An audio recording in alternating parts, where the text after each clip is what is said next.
Salut, c'est Christine de la chaîne Fil de Cristal et aujourd'hui, on répond à RPG Week qui l'a posté quand même un peu plus tôt cette fois-ci, cette vidéo.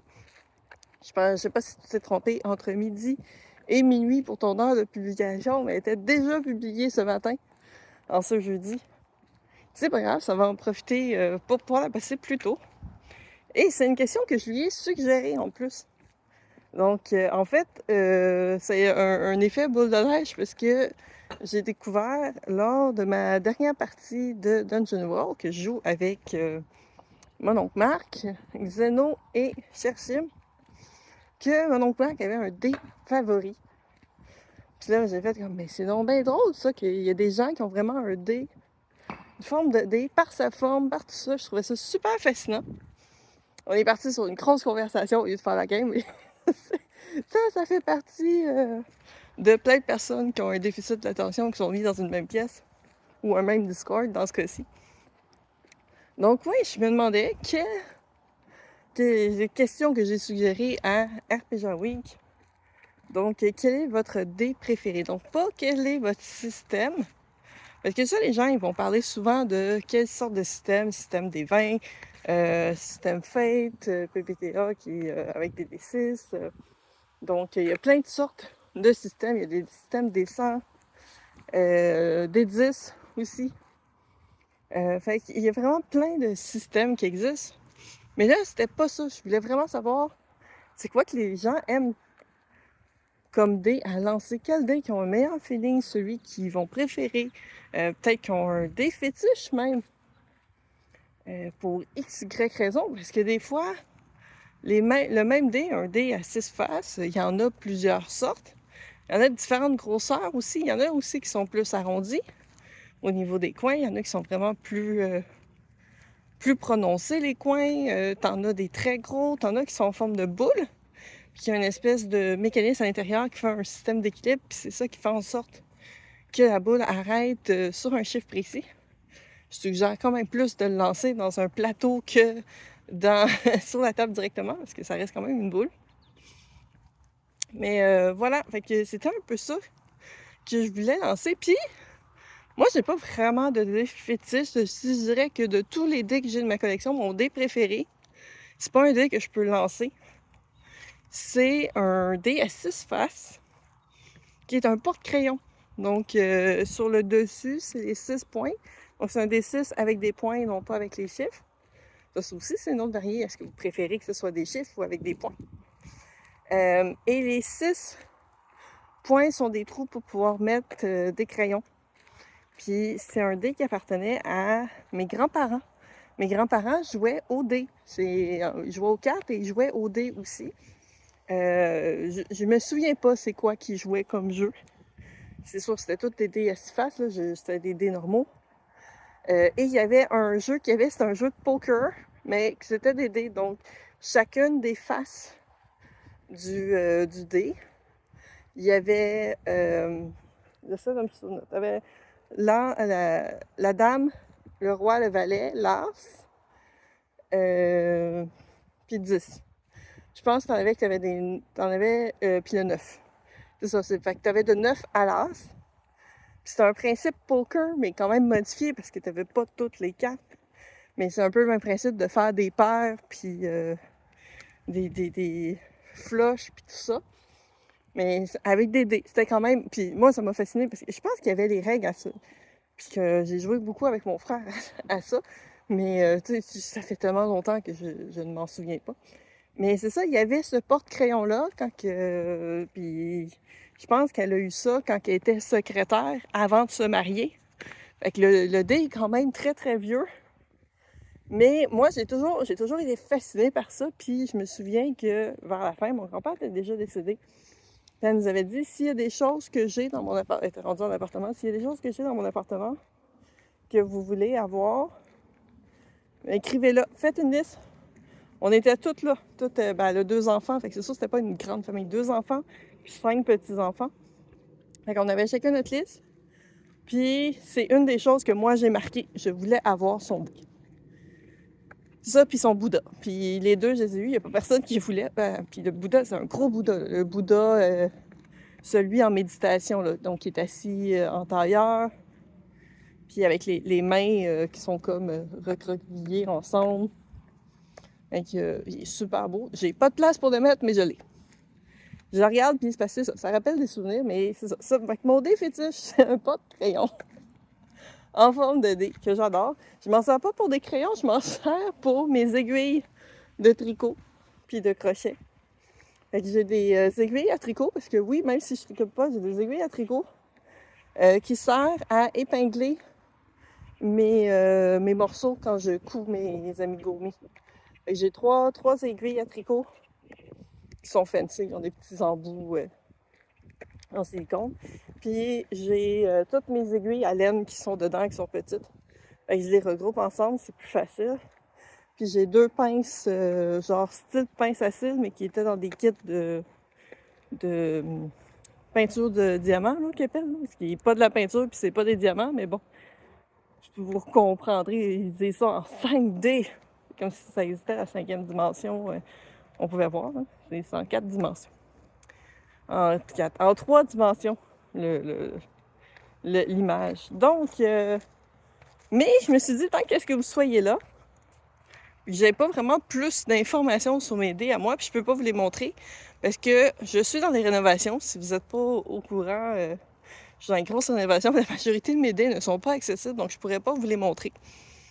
Donc, je vais vous faire une petite rubrique histoire, parce que je sais qu'il y en a d'entre vous qui aiment bien ça quand je fais des petites rubriques histoire. Si vous n'aimez pas, ben vous avez quand même votre réponse. Vous pouvez arrêter la vidéo maintenant. Donc, petite rubrique histoire sur les dés. De quand est-ce que ça sort, ces dés-là? D'où ça vient? Bon, j'espère que je vous apprends rien en vous disant que le dé à 6 faces est le plus vieux d'entre toutes les sets de dés. On a des traces de ces dés-là qui datent de la période égyptienne sous Ptolémée. Donc, vraiment plus vieux que la construction des pyramides, ou côtoyant ça. Donc, quand même très ancien. Par contre, oui, il y avait des chiffres d'inscrits sur les dés, mais c'était pas les chiffres de 1 à 6 comme qu'on voit nécessairement aujourd'hui. Mais on sait pas tout à fait si c'était vraiment pour jouer. On se doute que oui, mais on pense qu'il y en a qui pouvaient servir aussi pour certains rituels de divination, par exemple. Parce que ça ressemble beaucoup au jeu des osselets qu'il y avait. Bien entendu, les dés étaient faits à partir d'os d'animaux. Donc, c'est un peu pour ça qu'ils sont encore... on a été capable d'en retrouver aujourd'hui. Avoir été en bois, probablement qu'on n'aurait pas pu en retrouver autant que ça. Donc, certains des dés qui ont été retrouvés avaient des chiffres de 4, 5, 6 2 fois. D'autres avaient des chiffres de 2 à 4. C'était vraiment très variable. Puis bien sûr, bon, les chiffres, c'est pas les chiffres romains ou des chiffres arabes comme qu'on connaît aujourd'hui. C'est en chiffres égyptiens. Puis je me souviens pas si c'est les Égyptiens ou Mésopotamie. Ils comptaient par 6, parce que nous, on fonctionne par 10. On fonctionne en dizaines. Les Romains fonctionnent par 5. C'est pour ça qu'à chaque 5, comme 5, c'est un V. Après ça, ça passe au X pour un 10. Et à chaque 5, je sais pas, j'ai 5 N, mais ça marche comme pas comme principe. Mais c'est ça, les premiers Égyptiens, Mésopotamiens, c'était par 6. Faire des calculs avec ça, ça devait pas être super évident. Puis pourtant, ils étaient très bons en mathématiques pour calculer des choses quand même assez précises. Si on prend que les Grecs continuaient encore avec des systèmes qui n'étaient pas par 10 puis qui ont été capables de calculer le diamètre de la Terre ou la circonférence de la Terre, puis se gourer d'à peu près de genre 100 km, ce qui est ridicule comme erreur. Fait que je pense qu'on peut entièrement dire qu'ils ont réussi. Fait que c'est ça, c'est quand même assez ancien, le dé. Mais on sait pas exactement les jeux qui étaient faits parce que c'est pas très documenté, en dehors des réglementations sur les jeux d'argent, hein? Comme quoi que les loteries, les gageures et tous les jeux de casino et autres, c'est pas récent. Donc oui, il y avait plein de réglementations, plein de lois sur le fait de gager de l'argent, demander de l'argent. Donc ça, on en avait vraiment un peu partout. Comme quoi que ça a toujours été un problème de société de gager de l'argent, puis il y a eu des gens dans certaines sociétés que ça allait jusqu'à quand ils ont plus un sou, ils gagent leur liberté. Ils sont devenus esclaves de ça. Au sens vraiment propre. Tu sais, souvent on va dire, ah, il est esclave des jeux d'argent parce qu'il passe toutes ses payes là-dedans, pis tout ça. Et là, ils devenaient littéralement des esclaves parce que c'était légal à l'époque d'être esclave. Il y a eu des réglementations du genre, si tu acceptes que dans ta maison, il y ait des jeux d'argent par rapport aux dés, ben tu refuses d'être poursuivi ou de poursuivre si jamais il y a des batailles, s'il y a des choses qui sont brisées. Tu sais, si, mettons, quelqu'un, il perd puis il décide qu'il te tabasse au lieu de te payer, ben tu peux pas le poursuivre en justice parce que tu as accepté d'avoir eu des jeux d'argent. C'est vie avec les conséquences que ça peut mal tourner. Je trouvais ça super intéressant comme information. Donc, ça, c'est ce qui est pour les D6. Les plus anciens qui ont été trouvés, ça serait dans la vallée de le nord-ouest de l'Inde. Donc, une partie de l'Inde, une partie des pays qui sont là, que malheureusement, ma géographie de cet endroit-là n'est pas super bonne. Donc, la vallée de l'Indus. Si vous cherchez sur Google, ils vont vous mettre des belles petites maps, puis vous dire à peu près c'est où. Donc, en région moyenne-orientale, c'est là que les plus anciens traces de dés ont été trouvées. Encore là, on parle vraiment du dé cubique à six faces, qui était principalement... Ceux qu'on a trouvés étaient en os, mais pour vrai, ça serait pas surprenant qu'il y en ait eu en argile, qu'il y en ait eu en bois, qu'il y en ait eu en plusieurs matériaux, peut-être en pierre. Donc, je pense que ça peut s'être trouvé en d'autres matériaux, mais ceux qui nous ont été trouvés dans les tombes conservées jusqu'à nous, c'est ceux qui étaient en os. Si on prend, par exemple, les dés de forme, les polyèdres, donc les fameux D4, le D6 aussi, parce qu'il va être dans le lot, le D8, le D12 et le D20. On est un peu plus récent dans ces découvertes-là.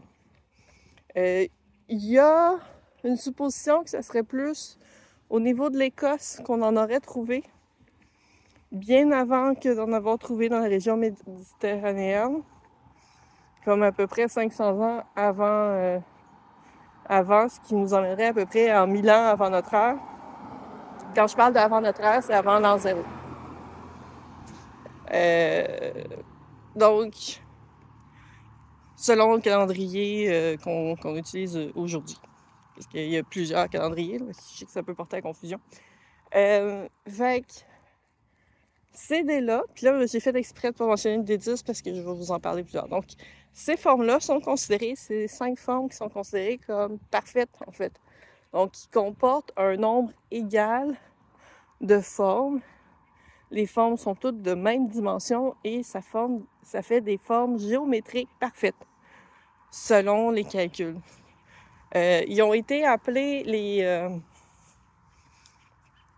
les polyèdres de Platon. Il me semble que c'est pas polyèdre, il me semble que c'est un autre, mais un terme de Platon, même si c'est pas lui du tout qui a travaillé là-dessus, mais c'est comme un peu en honneur pour ses travaux que ça a été comme nommé là-dessus. Puis, il représente des éléments aussi. Donc, chaque dé a un élément précis, parce que, bien entendu, tout ce qui était scientifique était aussi très magique quand on parle de l'Antiquité, puis même quand on continue jusqu'au Moyen-Âge. Donc, les différentes formes, je suis sûre que vous êtes très curieux de savoir à quels éléments peuvent correspondre ces 5 dés-là, surtout que, techniquement, il y a 4 éléments. Donc, si on prend le feu est représenté par le D4, Parce que ça représente un peu une petite flamme ou j'ai foyer, mais c'est pas foyer que je veux dire, un petit camp, un petit feu de camp, là, qui serait par terre. Donc, ça représente un peu ça. Donc, le D4 représente le feu. Le D8 représente l'air. Donc, c'est un peu... Souvent, quand il y a les animaux puis tout ça qui sont représentés selon qu'est-ce qui est plus noble ou pas, parce que ça, j'embarquais peut-être là-dedans une autre affaire, mais donc, c'est ça. Tout ce qui est plus haut, qui vole, c'est plus noble, mais il y en a moins. Puis là, tu s'en vas vers ceux qui sont de la terre, puis voilà. Fait que ça fait l'espèce de forme double pyramidale pour l'air. Le D6 représente la terre, donc c'est un dé qui est comme plus stable. La terre qui est solide. C'est peut-être le fait aussi que ça a souvent été c'est le dé le plus ancien, donc celui qu'on a peut-être plus conscience, je sais pas. Donc c'est ça, le D6 représente la terre. Et le D20 représente l'eau, parce que c'est celui qui est le plus rond, puis ça fait penser un peu à une goutte d'eau, puis il tient moins bien en main. Puis là, ce que je vous dis, c'est qu'est-ce que j'ai lu sur le sujet, là. C'est comme ça qui explique pourquoi est-ce que c'est ces éléments-là qui sont représentés. Donc ça ressemble un peu à une goutte d'eau, plus ronde, puis qui s'écoule plus facilement de la main, ce qui est vrai par rapport aux autres dés, c'est celui qui glisse le mieux de la main. Donc, comme l'eau qui s'échappe, on ne peut pas vraiment retenir l'eau. Donc, le D20 représente l'eau. Puis là, il nous reste le D12.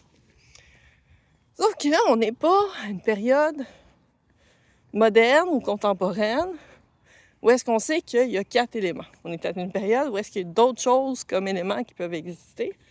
Et pour l'époque, on a aussi l'éther. L'éther qui est comme un peu tout ce qui est l'énergie, l'espace. Donc, tout ce qui est... Et ça serait le D12 qui représenterait la forme de l'espace, de l'énergie, de l'éther. Pas de l'au-delà, parce que eux, pour l'époque, l'au-delà, c'était plus les enfers. Il n'y avait pas une notion de paradis. Tu avais des enfers, puis dans les enfers, tu avais des sections mieux que d'autres, dépendamment de ta vie. Fait que ça, c'est pour le monde antique. La notion de paradis qui est au ciel, ça, c'est vraiment avec les religions judéo-chrétiennes. Elles sont beaucoup plus modernes. Donc, voilà. Fait que ça, c'est les dés parfaits. Le D10, c'est pas une forme géométrique parfaite. C'est un drôle de losange qui est répété 10 fois. C'est pas un losange parfait non plus. En fait, pour reprendre, parce que c'est sûr que c'était pas utilisé, puis là, ça va faire plaisir à notre ami François Letard, le losange, probablement, le dé avec les losanges plus parfaits serait le D30. Et encore là, c'est pas un losange parfait qui est utilisé pour un D30. Ça prendrait vraiment comme un cube, mais genre plus étiré. Le D30 serait quand même pas mal plus proche que le D10 en tant que dé avec des losanges pour une forme plus parfaite. Parce qu'il faut vraiment que les formes de tous les côtés soient égaux. Fait que je pense que c'est ça, le D30, les côtés sont égaux, mais les deux petites pointes, il y a 2 pointes qui sont plus étirées que l'autre. Fait que c'est ça que je suis plus ou moins certaine. Fait que c'était ma petite bribe historique sur d'où ça vient les dés. Bien entendu, ça n'a pas arrêté là. Les formes polyèdres, ça c'était beaucoup plus... il n'y avait pas de chiffres là-dessus, c'était pas pour jouer à un jeu ou faire des jeux d'argent, c'était vraiment plus pour les calculs mathématiques. Donc, calculer les arêtes, les dimensions et tout ça, c'était pas tant pour jouer versus le dé à 6 faces qui, lui, a été utilisé depuis très longtemps. On soupçonne que probablement qu'il fait partie des premiers jeux avec les osselets par la confection. Les premiers jeux qui seraient joués avant l'apparition de l'écriture. Donc, quand on parle de préhistoire, c'est avant que l'histoire soit écrite. Donc, c'est pas nécessairement la période des dinosaures, c'est tout simplement la période avant qu'on ait des traces d'une écriture voulue. Donc, quelque chose qui signifie que les gens ont écrit quelque chose qui signifie des mots et qui ne sont plus que des illustrations. Parce que oui, mettons, la grotte de Lascaux, où est-ce que c'est probablement la plus connue, avec justement les chaînes de chasse, ça racontait une histoire. Les gens se sont toujours raconté des histoires. Mais là, c'est une histoire qui est dessinée. À partir du moment qu'au lieu de montrer un taureau, par exemple, on écrit quelque chose qui veut dire taureau, là, on tombe dans la partie de l'histoire. Et c'est ça qu'on différencie la préhistoire de l'histoire. Et c'est ça qui est un peu difficile de donner une date. C'est quand le changement. Parce que si tu prends différentes civilisations, il y a certaines civilisations qui n'ont jamais eu d'écriture.